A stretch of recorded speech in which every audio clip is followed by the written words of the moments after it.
So kahit anong blame mo sa kabit, kung ayaw ng asawa mo, walang magiging kabit.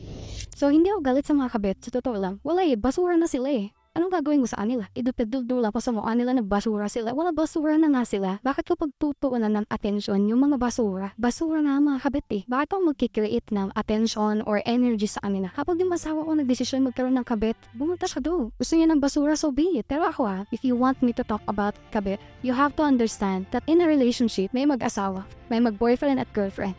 Sino ang pumayag na may bumastos sa asawa niya? Diba? Yung nangabit, sila yung may promise sa isa't isa Yung asawa mo may promise sa'yo na hindi ka niya lulukuhin. Ang may desisyon para pumasok yung kabit yung asawa mo. So kahit anong blame mo sa kabit, kung ayaw ng asawa mo, walang magiging kabit.